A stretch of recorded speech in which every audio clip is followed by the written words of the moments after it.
춘천에서 일어난 사건입니다. 춘천의 한 사거리에서요, 맥주를 싣고 가던 5톤 탑차가 이렇게 좌회전하는 과정에 그 안에 짐이 많이 실려 있잖아요. 이게 한쪽으로 쏠렸어요. 그로 인해서 맥주 박스가 떨어지면서 한 2천여 개의 맥주병들이 도로에 떨어졌고 산산조각이 나는 이런 사건이 일어났다고 그래요. 우리 한번 스크린을 한번 볼게요. 야, 한번 다시 한번. 이야,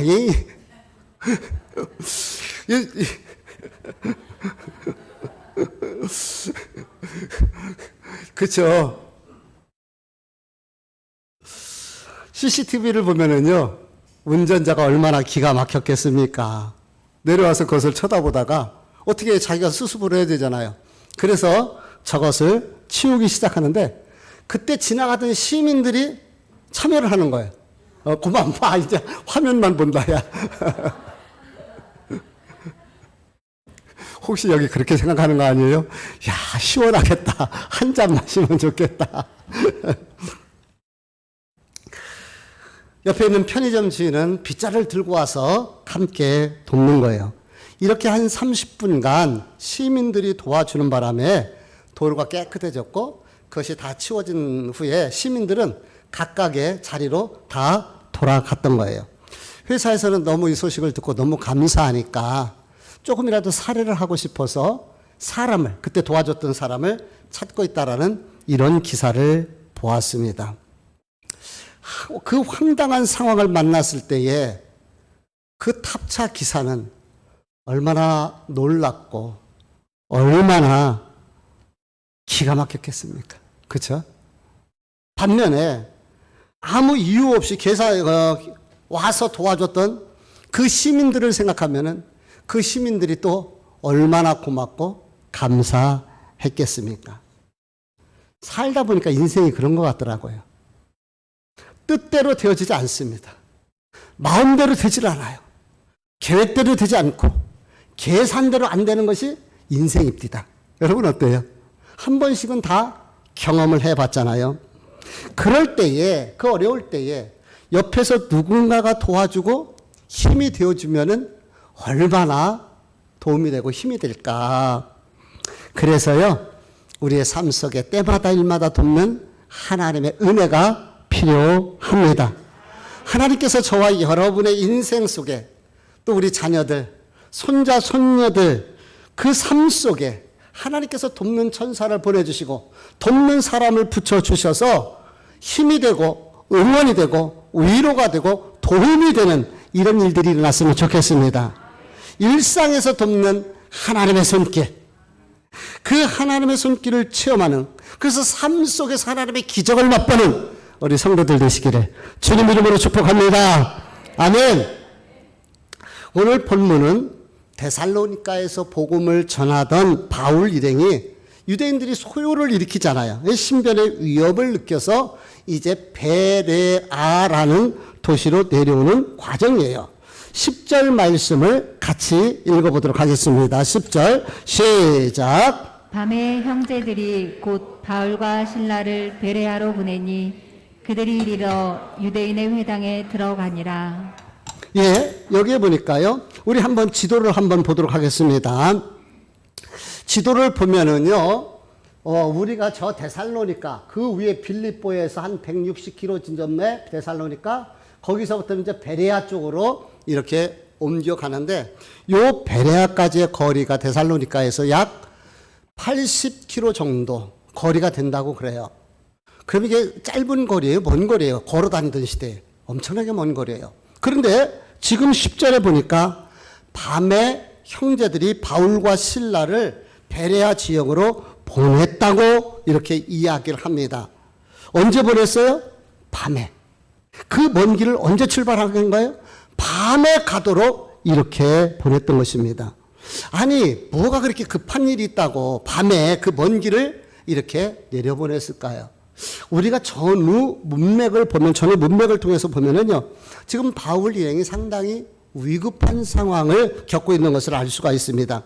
이미 데살로니가 지역에서 사람들이 소요를 일으키고, 그래서 회당장 야손을 잡아서 갖다가 고발하는 일들이 일어났어요. 다행히 바울과 이 디모데 또는 신라가 그 자리에 함께 없었던 것 같아요. 그래서 신변에 그렇게 붙잡혀가는 일은 없었는데 계속해서 이 소동을 일으켰던, 소요를 일으켰던 사람들이 바울과 바나바를 찾게 된 것이고, 그들이 바울을 어떻게 위해를 가하려고 하니까 급하게 이렇게 베레아로 피신을 시켰던 것이에요. 그런데 이 일을 누가 도와줬느냐면은 형제들이 도왔다고 그렇게 이야기를 합니다. 여기서 형제들은 누구를 말할까요? 믿음의 형제들, 예수 안에서의 형제들을 말하고 있습니다. 그런데 우리 14절 말씀을 읽어볼게요. 아니 잠깐만요. 다시 제가 딴 데를 보고 있었어요.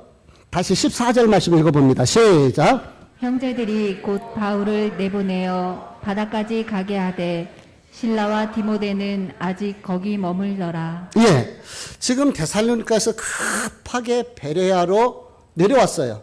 그리고 이제 이곳에서 다시 여유를 가지고서 복음을 전하기 시작합니다. 그런데요, 이게 웬일입니까? 데살로니가에서 소요를 일으켰던 그 사람들이요, 베레아에서 이 바울이 복음을 전한다는 소리를 듣고 80기를 쫓아 내려온 거예요. 뭐 역사적 사명을 띠고 있는 건지 이렇게 바울을 해하려고 이곳까지 왔다라는 이러한 내용을 우리가 볼 수가 있습니다. 자, 교회는요, 이런 핍박과 고난을 통해서 복음을 전해준 사람들이 있기 때문에 우리가 지금 예배를 드릴 수가 있는 거거든요. 이런 것을 보면은요, 저와 여러분이 이 현대에 태어난 것이 너무 감사하고요, 그것도 대한민국에 태어난 것이 복인 줄 믿습니다. 지난번에 7월 11일자 인터넷 서울신문에 보니까요, 파키스탄에서는 이런 일이 일어났더라고요. 자전거 수리를 하는 이 자전거 점포를 하는 거죠. 그래서 수리를 주로 하는 그런 데는 이제 차가 많지 않으니까 자전거 타는 사람들이 참 많이 있습니다. 이 30대의 마시흐라는 분이 이제 자전거를 수리하면서 그 가게를 운영하고 있는 것인데요. 그때에 한 사람이 와서 자전거 수리를 맡겼어요. 그러니까 자전거 수리를 당연히 이제 수리를 해 주게 된 거죠. 그러면 이제 수리비를 줘야 될 거 아니에요. 근데 이 사람이 뭐라고 말을 하느냐면은 자기는 무슬림의 피어 파키르라는, 그러니까 이 사람들은 특별히 무슬림에서 고행하는 사람들인가 봐요. 어떤 그런 사람들이 있나 봐요. 자기는 피어 파키르인데 그래서 나에게 돈을 받지 말라는 거예요. 이게 무슨 신법입니까?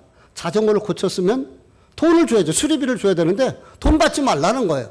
그러니까 이 마시흐가, 이 사장님이 이런 얘기를 한 거예요.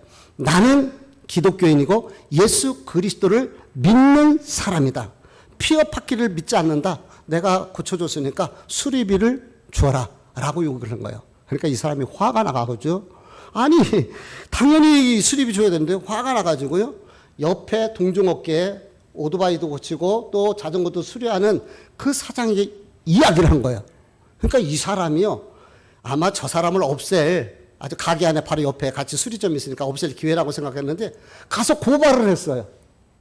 근데 놀라운 것은 이것을 고발당해가지고 가서 재판을 받았는데 이것 때문에 사형 선고를 받았어요. 무슨 선고예요? 사형 선고.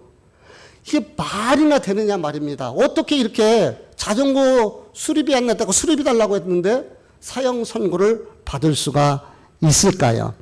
근데 파키스탄 형법 295조 C항에 보면은 그 이슬람 선지자 무하마드를 모독하는 자는 사형에 처할 수 있다라는 법이 있대요.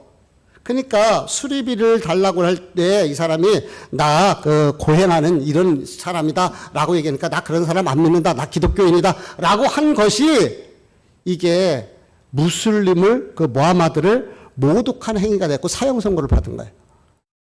여러분 이게 이해가 됩니까? 이게 말이 되느냐 말이에요.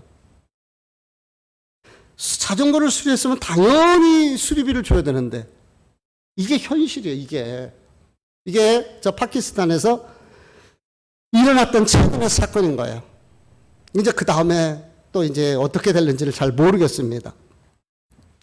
북한 잘 알잖아요. 북한은요, 예수 믿는다는 이유 하나만으로 걸려지게 되면은 교화소에 들어갈 수밖에 없는 이런 시대에 있어요. 참 말도 안 되는 일들이요, 주변 국가들에서 일어나고 있다는 것이고요.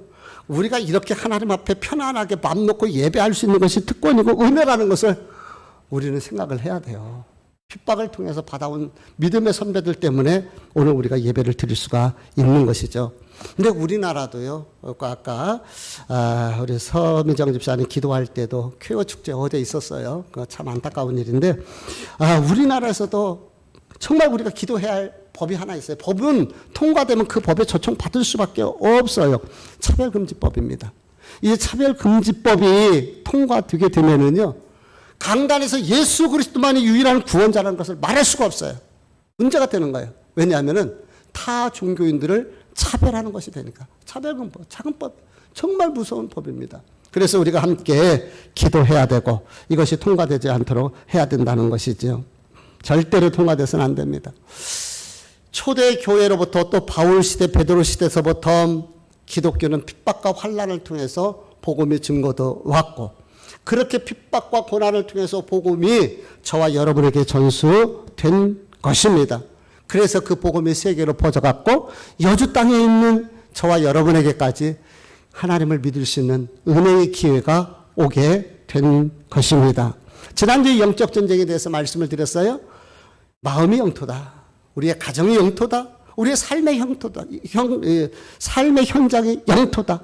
그러므로 절대 우리 마음의 영토도, 우리 가정의 영토도, 우리의 삶의 영토도, 사업장의 영토도 하나님 앞에서 지켜내야 되고 하나님이 다스리고 통치하는 그러한 일들이 일어나기를 원합니다. 베레아에서 복음을 전하다가 또 한 번 위협을 당해요.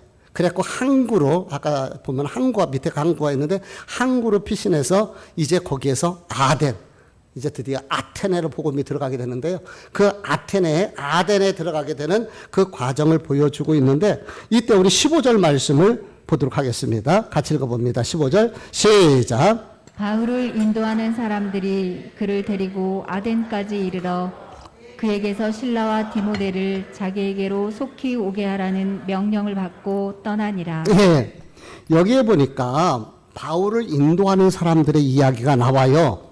바울이 너무 급하게 베레아에서 이제 항구로, 그 항구에서 아덴까지 피신해 나가는데 너무 급하게 움직이다 보니까 미처 실라와 디모데가 합류하지를 못한 것 같아요. 너무 급하게 이동하다 보니까. 그러니까 그 도와줬던 돕던 사람들에게 가서 좀 빨리 디모데와 실라가 이 아덴으로 올 수 있도록 그렇게 해서 인도 좀 해주라 라고 부탁을 하고 그분들이 돌아가는 거예요. 오늘 우리가 읽었던 이 짧은 본문은 형제라는 단어가 2번 나오고 돕는 자가 이렇게 한 번 나오고 있습니다. 인도하는 자라고 표현을 했잖아요. 이 인도하는 사람, 이 사람도 바로 형제들인 거예요. 이 사람들이 사도 바울을 도왔기 때문에, 함께 했기 때문에, 옆에서 지켜줬기 때문에 바울이 무사히 이 지역을 벗어날 수가 있었고 복음을 전할 수가 있었다는 것이에요. 데살로니가에서 예수 그리스도를, 또는 빌립보에서 베레아에서 예수를 믿었던 형제들인 것 같아요. 그 사람들에 대해서 신분이 나와 있질 않아요. 그런데 바울이 위급할 때 몸으로 나서서 보호해주고 피신시켜주고 또 바울의 도움을 받아, 바울의 그 부탁을 받아서 심부름을 수행했던 이 사람들, 정말 귀한 분들이 아닐 수가 없습니다. 아까 서론에서 제가 박스가 쏟아져 가지고 맥주가 다 땅에 떨어졌을 그 난감한 상황에 도와준 사람들을 통해서 그들이 그 어려움을 그분이 운전기사가 해결할 수 있었던 것처럼 바울이 복음을 위해서 피신하고 도망다니며 전할 때에 이렇게 옆에서 몸으로 보호해 주시고 피신시켜주고 또 심부름해 준 이런 분이 있었다라는 거예요. 그러니까 바울 입장에서는 이분들이 얼마나 감사하고 귀한 분이냐 말입니다. 이런 돕는 형제들, 이들이 바로 바울의 동역자들이었던 것이죠. 함께 했던 믿음의 동역자들, 믿음의 형제들인 것이죠. 교회 내에서도 돕는 동역자가 필요한 줄 믿습니다. 함께 돕고, 그래서 목회의 동역자가 된다는 것. 그래서 우리 성도들이요, 목회의 디딤돌이 되어주시고 동역자들이 되어주시기를 부탁을 드립니다. 이분들은 이름도 사실 빚도 없어요. 이름도 나와지질 않아요. 어떤 분들은 이제 그냥 형제들 인도하는 자라고 표현을 하고 있습니다. 다시 조금 더 객관적으로 보면은 하나님께서는 때마다 일마다 돕는 그 믿음의 형제들을 동원하셔서 바울을 도와서 복음이 퍼져나가고 하나님의 나라가 확장될 수 있도록 그렇게 사용했다는 것이에요. 저와 여러분의 삶 속에서도 이렇게 하나님의 돕는 손길들이 필요하다는 거죠. 그래서 저와 여러분의 인생 속에 때로는 원치 않는 사고를 만나고 어려운 일을 만나도 하나님께서 때를 따라 돕는 손길을 통하여, 돕는 천사를 통하여, 또 사람을 통하여서 어려울 때 힘이 되고 위로가 되고 또 이겨낼 수 있는 용기가 되고 그런 돕는 손길들이 있기를 바랍니다. 특별히 우리 자녀들에게, 우리 손자 손녀들에게 하나님의 돕는 이 도움의 손길이 있기를 주의 이름으로 축복합니다. 근데 우리가 여기서 입장을 조금만 좀 바꿔 봐가지고 누군가가 우리를 위해서 도와줄 때 우리가 힘이 되고 위로가 되는데, 반면에 이제 내가 누군가에게 힘이 되고 좀 위로가 되면은, 응원이 되고 동역이 되면은 얼마나 그분에게 힘이 되겠습니까? 여주 사랑정보기도회에 나오는 나이 드신 목사님이 한 분 계셔요. 늦게서 거의 70이 다 되는데 이제 목회를 한 3, 4년 차 이렇게 하고 계십니다. 그러니까 늦게 안수를 받으신 거예요. 지난번에 여주에서 재난지원금을 교회에다가 준다고 그랬어요. 그래서 2번을 줬어요.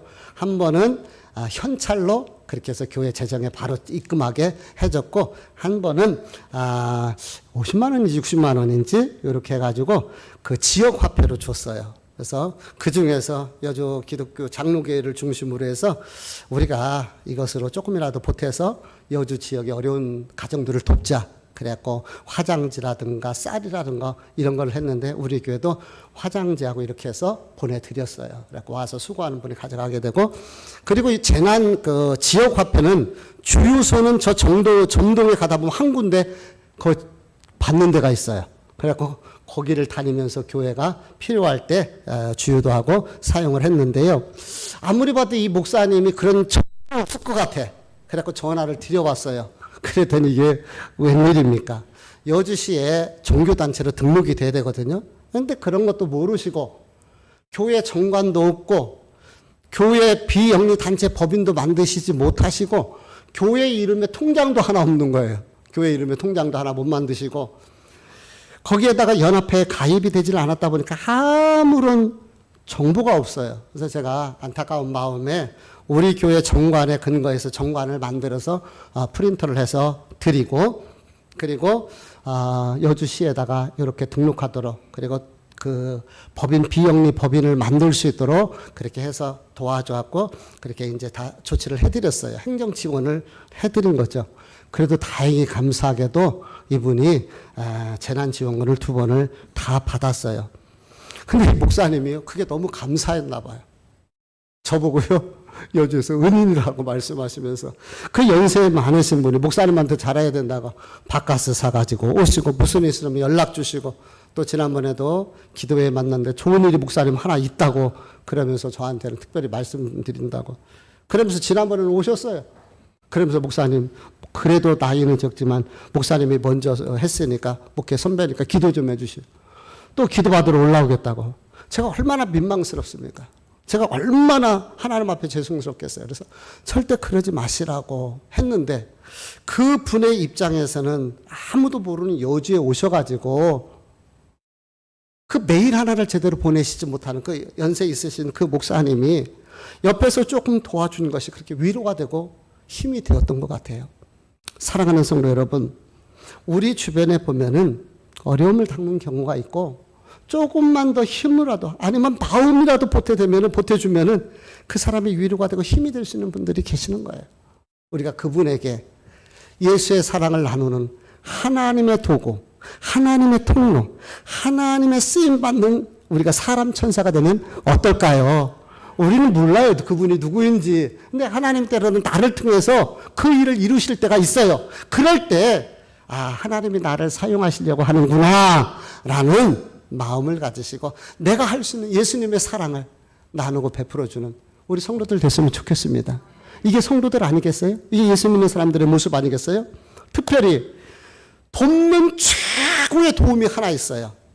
그것은 하나님을 알지 못하는 자에게 하나님을 믿을 수 있도록 전도해 주고, 그리고 신앙생활 다 할 수 있도록 옆에서 기도해 주는 것이 최고의 도움인 줄 믿습니다. 그런 돕는 성도들 되시기를 부탁을 드립니다. 다시 본문으로 돌아와 보도록 합니다. 베레 전도 과정을 좀 살펴보면은요, 11절 말씀을 한번 읽어볼게요. 같이 읽어봅니다. 시작. 베레아에 있는 사람들은 데살로니가에 있는 사람들보다 더 너그러워서 간절한 마음으로 말씀을 받고 이것이 그러한가 하여 날마다 성경을 상고함으로. 예, 우리가 초대교회 베레아 성도들을 통해서 배워야 할 말씀이 여기 기록되어져 있습니다. 뭐라고 말하냐면 그들은 너그럽다는 거예요. 누구보다도 데살로니가 성도들 사람들보다도 더 너그러워서 하나님의 말씀을 간절한 마음으로 그 말씀을 받고, 그리고 끝나는 것이 아니라 날마다 집으로 돌아와서 그 말씀을 상고했다고 그랬어요. 말씀을 받았고 말씀을 상고했습니다. 이 너그럽게라고 표현을 했는데 예전 성경은 신사라는 단어를 했거든요. 그래서 베레아 성도는 더 신사적이어서, 근데 개역 성경에는 신사적이라는 이 말을 너그럽게, 너그러워서라는 단어로 번역을 했는데, 이 말씀은 하나님의 말씀을 포용력 있게 넉넉한 마음으로 잘 받아들였다는 거예요. 여기서도 보면은요, 말씀을 이렇게 넉넉하게 아멘 하면서 잘 받아들이는 분이 계시고, 그냥 듣는 분이 계시는데요. 말씀을 잘 받았어요. 여기서 말씀을 받고, 에덱산토라는 이 헬라어는요, 받아들이다, 영접하다, 안다, 그런 뜻이 있거든요. 그러니까 하나님의 말씀을 손님을 영접하던 잘 영접하고, 아이를 소중하게 귀하게 안는 것처럼 그 하나님의 말씀을 내가 안아 내 심령 속으로 받아들이는 거예요. 이게 베레아 교회 성도들의 모습인 거예요. 영어 성경으로는 리시브드라는 단어를 써요. 우리가 야구 선수들이 투수가 공을 탁 던질 때 캐쳐가 앉아서 쫙 받잖아요. 이런 것처럼 앞에서 하나님의 말씀이 선포될 때 아멘 하고 이 말씀을 받아들이는 이 상태의 모습인 것이죠. 베레아 성도들은요, 이렇게 하나님의 말씀을 잘 받았어요. 리시브를 잘한 거예요. 아멘으로 말씀을 받은 것입니다. 자, 그러면 왜 우리가 하나님의 말씀을 잘 아멘으로 받아야 돼요? 간단하게 제가 세 가지만 말씀을 드릴게요. 오후에 찬양 예배 때 말씀에 관련돼서, 성경에 관련돼서 조금 더 보충을 하기로 하고요. 첫 번째로는 하나님의 말씀은 생명의 말씀이기 때문에 잘 받아야 돼요. 무슨 말씀? 생명의 말씀이에요. 우리 사도행전 5장 18절에서 우리 읽어보도록 합니다. 시작. 사도들을 잡아다가 옥에 가두었더니 주의 사자가 밤에 옥문을 열고 끌어내어 이르되 가서 성전에 서서 이 생명의 말씀을 다 백성에게 말하라 하매. 예, 이것은 베드로 사도가 예수를 전하다가 감옥에 갇혔을 때 천사가 건져주잖아요. 그때 천사가 이야기한 말이거든요. 다시 한번 보세요. 이 말씀 속에 뭐라고요? 이 생명의 말씀을, 무슨 말씀? 이 생명의 말씀인 거예요. 그래서 이 하나님의 말씀은 생명의 말씀이요, 생명으로 인도하는 말씀이요, 생명의 구원을 얻게 하시는 하나님의 말씀인 거예요. 그러니까 우리가 이 하나님의 말씀을 잘 받아야 되는 거예요. 이 하나님의 말씀이 생명의 말씀이기 때문에 그렇습니다. 로마서 8장 1절에서 2절 말씀을 볼게요. 같이 읽어봅니다. 시작. 그러므로 이제 그리스도 예수 안에 있는 자에게는 결코 정죄함이 없나니 이는 그리스도 예수 안에 있는 생명의 성령의 법이 죄와 사망의 법에서 너를 해방하였습니다. 크게 아멘. 하나님의 말씀은 생명의 성령의 법인 거예요. 생명의 성령의 법이 죄와 사망의 법에서 저와 여러분을 살려내셨습니다. 그러니까 우리가 하나님의 말씀 잘 받아야 돼요. 하나님의 말씀은 생명의 말씀이니까. 두 번째, 왜 우리가 하나님의 말씀을 잘 받아야 됩니까? 하나님의 말씀은 능력의 말씀이기 때문에 그렇습니다. 히브리서 4장 읽어봅니다. 12절. 히브리서 4장 12절. 시작. 하나님의 말씀은 살아있고 활력이 있어 좌우에 날선 어떤 검보다도 예리하여 혼과 영과 및 관절과 골수를 찔러 쪼개기까지 하며 또 마음의 생각과 뜻을 판단하나니. 아멘. 여기에 활력이라는 단어가 나오는데 옛날 성경은 능력으로 표현하고 있어요. 그러니까 하나님의 말씀은 살았고 능력 있는 말씀인 거예요. 그 말씀이 얼마나 강렬한 능력을 가지고 있는지 혼과 영과 관절과 골수를 찔러 쪼개기까지 하는 능력의 말씀, 생명의 말씀인 거예요. 이 말씀이 에스겔 골짜기의 마른 뼈들에게 들어가니까 그 뼈들이 부활해서 살아나 큰 군대를 이루는 환상이 보여지게 되는 것 아니겠습니까? 우리 인생이 마른 뼈 같습니다. 마른 뼈 같은 인생 속에 하나님의 말씀이 들어가면 살아나는 역사, 변화되는 역사, 쓰임받는 역사, 하나님의 능력의 말씀인 거예요. 이 능력의 말씀이 병든 자에게 들어가면 귀신이 떠나갑니다. 병든 자가 치료됩니다. 낙심한 자가 일어납니다. 자살하려고 했던 사람이 살자로 바뀌어집니다. 하나님의 능력의 말씀이 들어가면은요, 죽겠다는 사람이요, 죽게 인내로 바뀌어지는 거예요. 우리 죽겠다는 인생이 죽게 모든 것이 죽게 있다라고 바뀌어지게 됩니다. 그래서 우리가 하나님의 말씀을 잘 받아야 되는 거예요. 왜 우리가 하나님의 말씀을 잘 받아야 됩니까? 세 번째, 하나님의 말씀은 성도들이 지켜야 할 교과서이기 때문에 그렇습니다. 디모데후서 3장 16절에서 17절 말씀을 읽어볼게요. 같이 읽어봅니다. 시작. 모든 성경은 하나님의 감동으로 된 것으로 교훈과 책망과 바르게 함과 의로 교육하기에 유익하니 이는 하나님의 사람으로 온전하게 하며 모든 선한 일을 행할 능력을 갖추게 하려 함이라. 아멘. 하나님의 말씀은 하나님께서 그의 택한 백성들을 어떻게 이끌어갈 것인가 가르쳐주는 믿음의 교과서인 거예요. 우리가 학교에서 학생들이 교과서를 통해서 배우잖아요. 그런 것처럼 우리 성도들이 어떻게 선한 능력을 행하며 선한 일들을 행하며 성도로서 이 땅에서 어떻게 살아갈 것인가 라는 것을 가르쳐주는 교과서가 하나님의 말씀인 거예요. 그래서 우리가 하나님의 말씀을 잘 받아야 돼요. 하나님의 말씀은 생명이고요. 하나님의 말씀은 능력이고요. 하나님의 말씀은 우리가 지켜야 할 교과서와 같은 거예요. 그래서 우리가 하나님의 말씀을 잘 받아야 하는 것이에요. 그런데 우리가 성경을 살아가서 읽고 해도 때로는 잘 이해가 안 갈 때가 있잖아요. 잘 이해를 못하고 그냥 읽는 경우가 있습니다.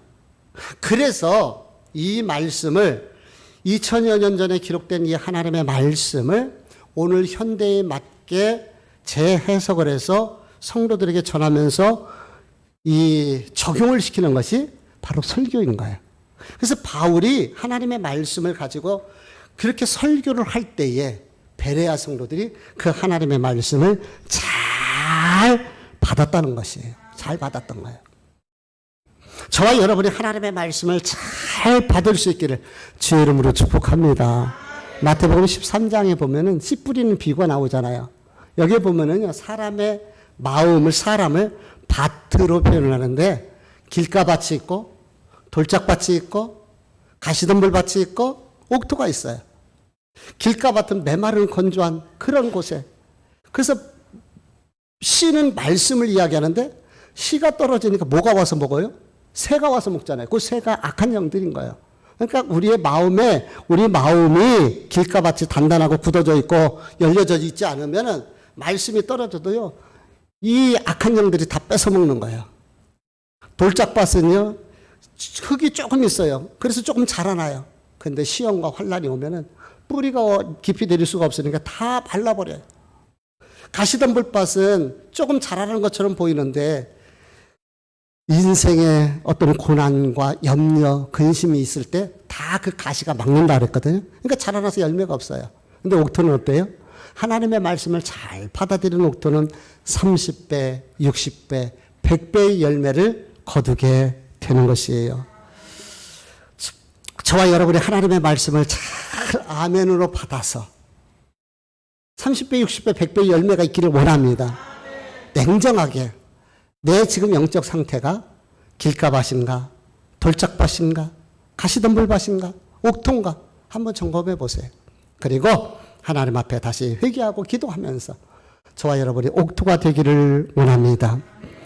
이 베레아 성도들은요, 말씀을 잘 받았고 그것으로 끝나질 않았어요. 그리고 돌아가서 그것을 상고했다고 이야기합니다.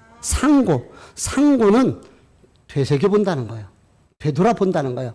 들은 말씀이 어떤 의미인가 와서 잘 생각해 보면서 그래, 이 말씀대로 살아야지. 그래, 이 뜻대로 살아야지. 그렇게 말씀을 잘 돌아보는 거예요. 이게 상고라는 단어인 거잖아요. 소나 양은요, 먹이를 먹고서 시간 있을 때 다시 되새김질을 해요. 그렇죠? 그런 것처럼 우리 성도들은 말씀을 받은 그 말씀을 되새김질을 해봐야 돼요. 이게 하나님의 뜻이고 나를 향해서 어떤 뜻이 있나? 하나님이 왜 이 말씀을 나에게 주셨나? 이 말씀이 나에게 어떤 의미가 있는가? 그래서 그 말씀을 우리가 되새겨보고 그래서 그 말씀을 가지고 삶의 실천을 옮기는 거죠. 생활하는 거예요. 이게 상고하는 거예요. 그냥 끝나는 것이 아니고. 자, 보세요. 우리 몇 절을 읽어보느냐 하면은요, 12절 말씀을 읽어볼게요. 시작. 그 중에 믿는 사람이 많고 또 헬라의 귀부인과 남자가 적지 아니하나. 아멘. 하나님의 말씀을 잘 받고 그 말씀을 상고하니까요, 변화의 역사들이 나타나지는데 사람들이 예수님 앞에 많은 사람들이 돌아오기 시작하고 어떤 귀부인들도 헬라의 귀부인들도 주님 앞에 돌아오는 일들이 생기고 또 남자도 적지 않게 하나님 우리 열린 축복교회도 이런 은혜를 주시기를 원합니다. 말씀의 역사가 이렇게 나타나더는 거예요. 말씀의 역사가. 내용을 정리하면서 결론을 말씀드립니다. 저는 오늘 본문의 말씀에 근거해서 두 가지에다 초점을 맞췄어요. 첫 번째로는 데살로니가에서 베레아로, 베레아에서 항구로, 항구에서 아덴으로 피신해 나가면 옮겨가는 과정 속에 하나님께서는 돕는 형제들을 붙여주셨다는 거죠. 그래서 그들을 통하여서 바울이 인도를 받는 거예요. 어려울 때, 힘들 때 그들의 도움을 받게 되는 것입니다. 그런 의미에서 저와 여러분의 삶 속에서도 하나님의 돕는 도움의 손길이 있었으면 좋겠고요. 또한 우리가 입장 바꿔놓고 누군가에게 믿음의 사람으로서 도움을 줄 수 있는 하나님의 도구 통로가 됐으면 좋겠고요. 최고로 돕는 도움은요, 바로 전도다. 영혼 살리는 것, 그 영혼이 하나님을 만나도록 도와주는 것이 최고의 돕는 사람이다. 여러분 전도에 좀 관심을 가지고 있나요? 전도에 관심을 많이 가지시길 바랍니다. 꺼진 불도 다시 보자고 그랬는데 사람도 다시 보자. 왜? 그 영혼 전도하기 위해서. 그래서 전도에 관심을 가져주시기를 바랍니다. 하나님을 알지 못한 자에게 하나님을 전해줄 수 있는 사람 얼마나 아름답겠어요. 우리 한번 스크린을 볼게요. 아주 멋있는 말이 하나 있습니다. 같이 읽어볼게요. 시작. 자가 가장 필요한 것은 한 개의 빵이 아니라 함께 울어줄 누군가의 따뜻한 눈물이다. 아멘. 공감이 가지 않아요? 김정엽 씨의 하얀 지평선 중에서 나오는 말인데, 외로운 자가 가장 필요한 것은 한 개의 빵이 아니야. 함께 울어주고 아파주고 함께 옆에 있어줄, 우리가 예수 안에서 그런 한 사람이 되면 얼마나 좋을까요? 그래서 돕는 자에 대한 부분을 말씀을 드렸고요. 두 번째, 베레아 성도들의 신앙 모습을 보여주었습니다. 베레아 성도들의 신앙 모습은 뭐였어요? 그 베레아 성도들은 하나님의 말씀을 잘 받았고 그리고 그 말씀을 상고하는 그 믿음이었던 것이죠. 그 말씀을 되새김질하는 거예요. 돌아보는 거예요. 생각하는 거예요. 그리고 그 말씀대로 살려고 애쓰는 거죠. 우리 시편 119편 103절 우리 한번 같이 보도록 합니다. 시작. 주의 말씀의 맛이 내게 어찌 그리 단지요. 내 입의 꿀보다 더 다니이다. 주의 말씀은 내 발의 등이요 내 길의 빛이니이다. 아멘. 주의 말씀은 내 발의 등이요 내 길의 빛이 되시는 거예요. 우리 인생이 어둡잖아요. 한 치 앞을 내다볼 수가 없잖아요. 계획대로 안 되죠. 뜻대로 안 되죠. 계산대로 절대 안 됩니다. 어려운 일을 만날 때 하나님의 말씀이 등이 되시고 빛이 되셔서 우리를 이끌어가는 거예요.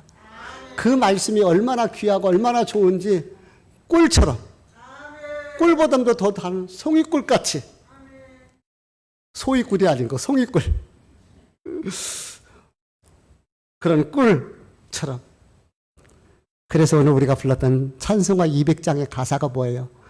달고 오묘한 그 말씀, 생명의 말씀은, 귀한 그 말씀, 진실로 생명의 말씀이 나의 길과 믿음 밝혀 보여주니 아름답고 귀한 말씀, 생명샘이로다. 아름답고 귀한 말씀, 생명샘이로다. 아멘.